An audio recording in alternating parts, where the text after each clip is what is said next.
नमस्ते बच्चों।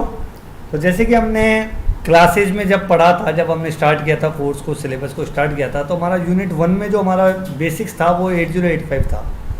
तो उसी के ही हम रिपीटिशन रिवीजन में इसको दोबारा रिवाइज कर रहे हैं वीडियो लेक्चर के थ्रू, और इसको कंप्लीट करने के बाद में आपको असाइनमेंट भी कंप्लीट करना है आज तक। ठीक है, तो चलते हैं सबसे पहले 8085 का बेसिक्स पार्ट ए। तो सबसे पहले पूरा सिलेबस जो है वो माइक्रो प्रोसेसर सब्जेक्ट का है। तो माइक्रो प्रोसेसर क्या है वो हम देख लेते हैं। माइक्रो प्रोसेसर एक सेमीकंडक्टर डिवाइस है, ये तो आप भी जानते हैं कि it is a semiconductor device. It provide software approach to provide multi functionality from same hardware. इसका मतलब समझते हैं। देखो बेटा, कुछ हार्डवेयर ऐसे होते हैं जो डेडिकेटेड टास्क करते हैं, केवल सिंगल टास्क करते हैं। जैसे अपन मोटर एक ही दिशा में घूमती है, तो वो जो मोटर घूम रही है वो एक ही दिशा में है। अब अगर उसको आपको उल्टी दिशा में घुमाना है तो या तो आपको हार्डवेयर चेंज करना पड़ेगा, हार्डवेयर को क्या करना पड़ेगा, चेंज करना पड़ेगा। पर अगर हम एक ऐसा हार्डवेयर बना दें जो क्या करे, सॉफ्टवेयर अप्रोच बेस है, मतलब उसकी फंक्शनलिटी चेंज कर दे। जैसे एग्जांपल लेता हूं मैं रेलवे स्टेशन का। अगर हम हर ट्रेन के अनाउंसमेंट के लिए अलग अलग हार्डवेयर बनाए तो पता नहीं कितने हार्डवेयर बनाने पड़ेंगे, राइट है। आपको और जब भी आपको फंक्शन चेंज करना हो आपको वो पूरा हार्डवेयर चेंज करना पड़ेगा, राइट। पर अगर सॉफ्टवेयर अप्रोच लें तो हम हार्डवेयर बना देते हैं, उसको प्रोग्राम्ड कर देते हैं, और प्रोग्रामिंग चेंज करके हम उसकी फंक्शनलिटी को चेंज कर सकते हैं, राइट है। जैसे आज इस गाड़ी का अनाउंसमेंट है, प्रोग्राम में चेंजेस करे तो दूसरी गाड़ी का अनाउंसमेंट हो गया। माइक्रो प्रोसेसर एक क्लॉक ड्रिवन है, ये क्लॉक से चलता है, डेफिनेटली बात है। It take the input for instruction in the form of instructions, मतलब ये इनपुट लेता है या तो इंस्ट्रक्शंस की फॉर्म में या हार्डवेयर से, और प्रोग्राम को एग्जीक्यूट करता है सीक्वेंशियली प्रोग्राम को एग्जीक्यूट करता है और डिजायर्ड आउटपुट देता है जो आप चाहते हो, राइट है। ये arithmetic and logical operation perform करता है माइक्रो प्रोसेसर, राइट है। अब माइक्रो प्रोसेसर में नॉर्मली हमने प्रोसेसर के अगर हम पार्ट देखें, प्रोसेसर के पार्ट देखें तो एक तो होता है सीपीयू जो कि अरिथमेटिक और लॉजिकल ऑपरेशन करता है, डाटा ट्रांसफर ऑपरेशन करता है, मैनिपुलेशन करता है डाटा, ब्रेन कहलाता है ये पूरे कंप्यूटर का। अब सीपीयू में भी दो पार्ट होते हैं नॉर्मली, एक तो होती है कंट्रोल यूनिट, नॉर्मली जिसे अपन कहते हैं पीसीएफएस कंट्रोल यूनिट। ये छोटी क्लासेस के नाम है बच्चों के कि कंट्रोल यूनिट जो अपन छोटी क्लासेस में किताबों में पढ़ते थे, control unit ALU. Technical language में कंट्रोल यूनिट को पीसीएफएस कहते हैं, राइट। इसको कहते हैं प्रोग्राम कंट्रोल फ्लो सेक्शन, मतलब प्रोग्राम के फ्लो को कंट्रोल करता है, ये टाइमिंग को कंट्रोल करता है, राइट। एएलयू का मतलब होता है अरिथमेटिक एंड लॉजिकल ऑपरेशन करने वाला। तो माइक्रो प्रोसेसर क्या करता है, नॉर्मली डाटा ट्रांसफर वगैरह और भी इंस्ट्रक्शंस को एग्जीक्यूट करवाता है, तो इसलिए इसको इंस्ट्रक्शन एग्जीक्यूशन बोला गया, राइट। वीएलएसआई टेक्नोलॉजी से फैब्रिकेटेड होता है, राइट। अब माइक्रो प्रोसेसर मार्केट में क्यों आया, क्योंकि हमने देखा था कि एक हार्डवेयर को चेंज करने के लिए, उसकी फंक्शनलिटी चेंज करने के लिए हमें सॉफ्टवेयर अप्रोच चाहिए, और सॉफ्टवेयर अप्रोच हमें कौन देता है, माइक्रो प्रोसेसर देता है, राइट। जैसे कि हम देखते हैं कि आज मंडे है, ट्रैफिक लाइट चल रही है कोई पर्टिकुलर पीरियड पे हार्डवेयर अप्रोच से, पर ट्यूसडे को चीफ मिनिस्टर रहता है और टाइमिंग चेंज करनी पड़ जाती है, तो हमें पूरा हार्डवेयर चेंज करना पड़ेगा। 2 घंटे बाद चीफ मिनिस्टर से चल जाएगा, पुराना टाइमिंग वापस लाओ, तो ये काम बहुत कॉम्प्लेक्स हो जाएगा। पर सॉफ्टवेयर अप्रोच होगी तो सर्किट सेम है, हार्डवेयर भी सेम है, आप प्रोग्राम चेंज कर दो, आपका डिले चेंज हो जाएगा। दूसरा रीजन क्या था माइक्रो प्रोसेसर की, मूर्स लॉ की टेक्नोलॉजी। मूर्स लॉ ने क्या कहा था कि नंबर ऑफ कंपोनेंट एक चिप पर डबल होते जाएंगे हर 18 साल में, ओ 18 महीने में, सॉरी, हर 18 महीने में नंबर ऑफ कंपोनेंट डबल होते जाएंगे, ये मूर्स ने कहा था, ठीक है। इसके बाद में माइक्रो प्रोसेसर की हिस्ट्री क्या कहती है कि ट्रांजिस्टर के इन्वेंशन के बाद में ये कमर्शियल बन गया, फ्यू ईयर्स में ट्रांजिस्टर जो है वो कमर्शियल हो गया। फिर ट्रांजिस्टर जब कमर्शियल हो गया तो हर सर्किट जो है उसको बोला गया सॉलिड स्टेट डिवाइस, मतलब ट्रांजिस्टर की जितनी भी डिवाइसेस थी, ट्रांजिस्टर से बने डिवाइसेस को सॉलिड स्टेट डिवाइसेस बोला गया। फिर बहुत सारी R&D हुई सॉलिड स्टेट डिवाइसेस पे, और तब जाके 1959 में आईसी की जनरेशन आई। तो मतलब टेक्नोलॉजी इतनी तेज फास्ट चेंज हुई कि पहले वैक्यूम ट्यूब थी, वैक्यूम ट्यूब से बीजेटी आई, बीजेटी से मॉसफेट आई, मॉसफेट से सीमॉस आई। तो जैसे जैसे टेक्नोलॉजी बढ़ रही थी, गॉर्डन मूरे नाम का एक साइंटिस्ट था, उसने कहा कि जो नंबर ऑफ कंपोनेंट है वो एक चिप पर एक्सपोनेंशियली बढ़ेंगे, मतलब हर 18 महीने में डबल होने की कगार पे थे। तो ये रीजन बन गया माइक्रो प्रोसेसर को मार्केट में लाने का। तो हम देखते हैं आईसी की जो टेक्नोलॉजी आई वो ऐसी आई, स्मॉल स्केल इंटीग्रेशन जो लेस देन 10 गेट्स हैं, मतलब पहले 10 ट्रांजिस्टर हुआ करते थे, ठीक है। स्मॉल मीडियम स्केल इंटीग्रेशन जिसमें लेस देन 100 ट्रांजिस्टर हुआ करते थे एक आईसी पे, एग्जांपल थे मल्टीप्लेक्सर, एनकोडर, फ्लिप फ्लॉप। फिर एलएसआई टेक्नोलॉजी आई जो माइक्रो प्रोसेसर का इन्वेंशन का कारण बनी, उसमें लेस देन 1000 ट्रांजिस्टर्स हुए थे। और आज जो टेक्नोलॉजी चल रही है वो वीएलएसआई चल रही है, ठीक है। इसके बाद में हम देखते हैं कि एक माइक्रो प्रोसेसर की ट्री के एवोल्यूशन ट्री के 3 ब्रांचेज हैं। एक तो मेन ब्रांच जिसमें माइक्रो प्रोसेसर की कैपेबिलिटीज बढ़ी।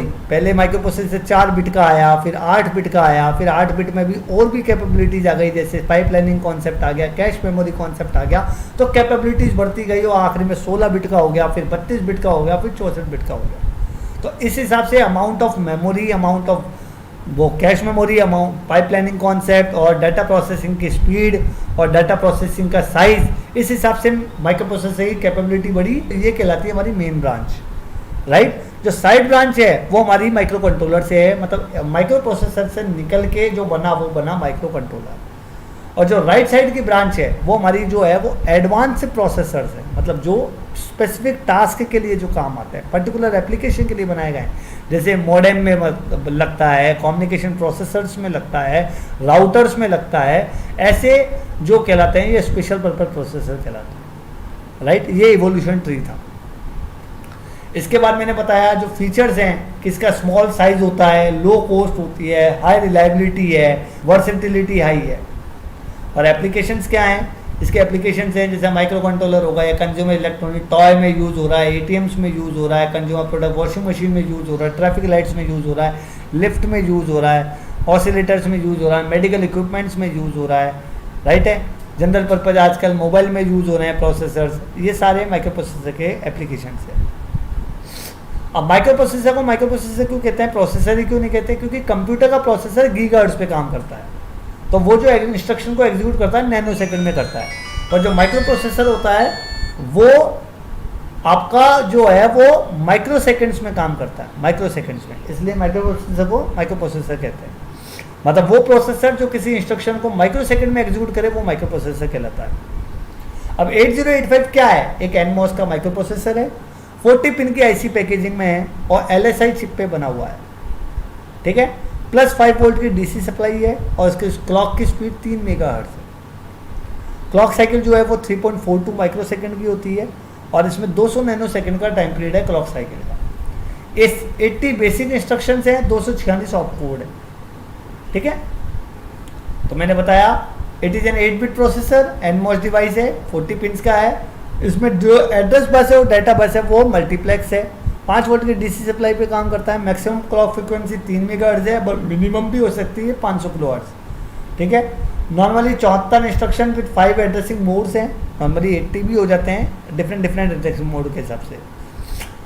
तो चलते हैं पिन डायग्राम पे। 40 पिन की आईसी का मैंने पैकेज बताया था, तो 40 पिन की आईसी में ये हमारा पिन डायग्राम है। पिन नंबर 1 और 2 पे X1 X2 है, 3 पे रिसेट आउट है, 4 और 5 पे SOD SID है, 6 7 8 9 10 ये हमारे इंटरप्ट्स कहलाते हैं, जो ट्रैप RST 7.5 6.5 5.5 INT हमारा इंटरप्ट एक्नॉलेजमेंट है। AD0 से AD7 पिन नंबर 12 से लेकर 19 तक है, ये मल्टीप्लेक्स है। एड्रेस बस और डाटा बस है मल्टीप्लेक्स।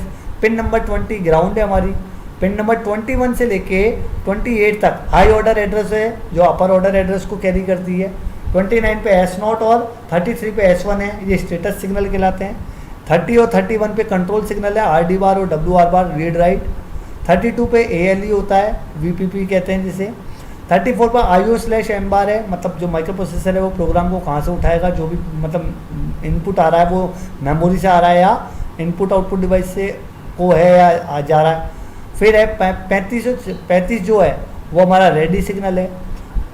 36 जो है हमारा रिसेट इन बार है। 37 हमारा क्लॉक आउट है।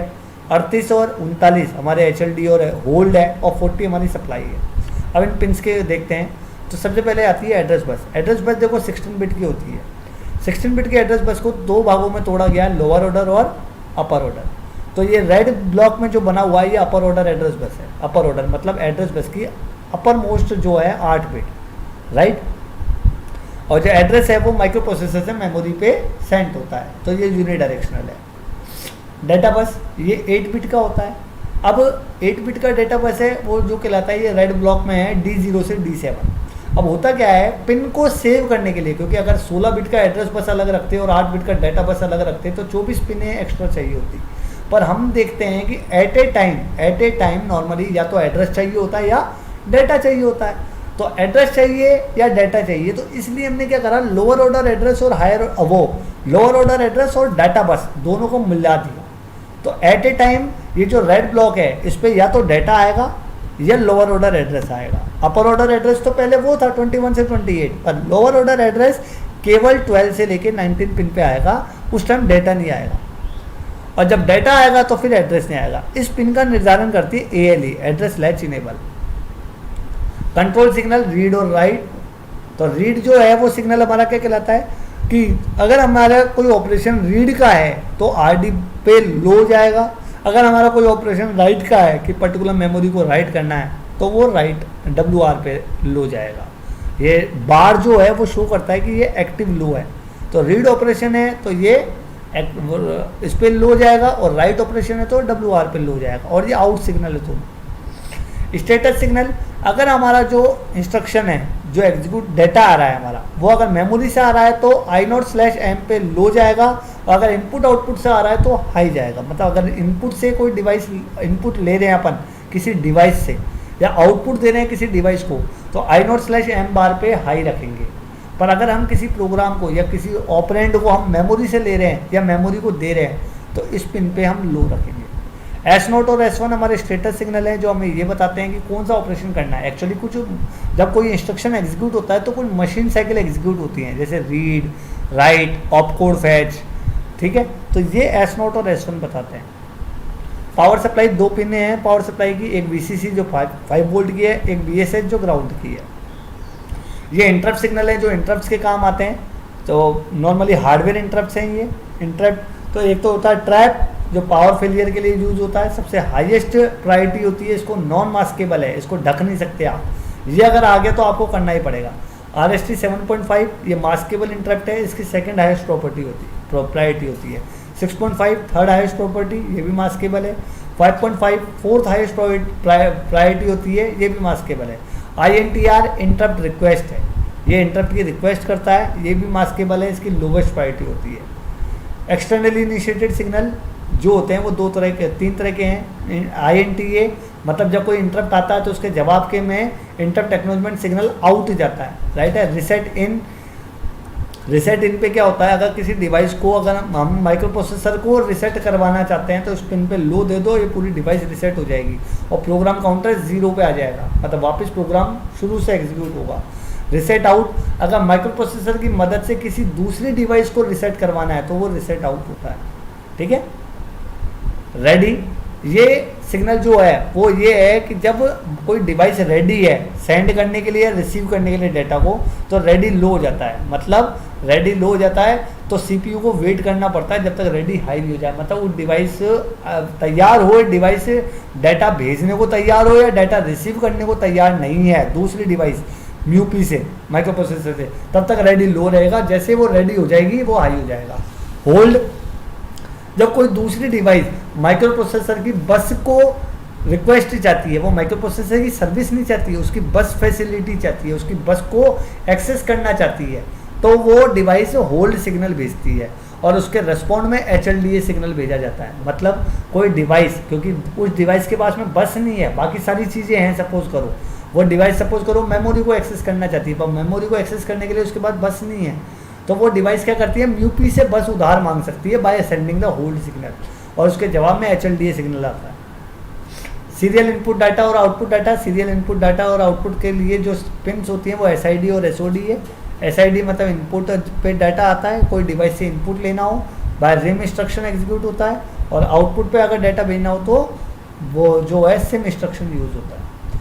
ऑसिलेटर, क्योंकि मैंने बताया था एक क्लॉक ड्रिवन है, तो उसको जो ऑसिलेटिंग पिन होती है वो इंटरनल क्लॉक जनरेटर होता है, तो ये क्रिस्टल ऑसिलेटर यहाँ पे लगाना पड़ता है X1 X2 पे, राइट है। क्लॉक आउट, अगर किसी दूसरी डिवाइस को क्लॉक सिग्नल देना हो तो क्लॉक आउट के थ्रू दिया जाता है।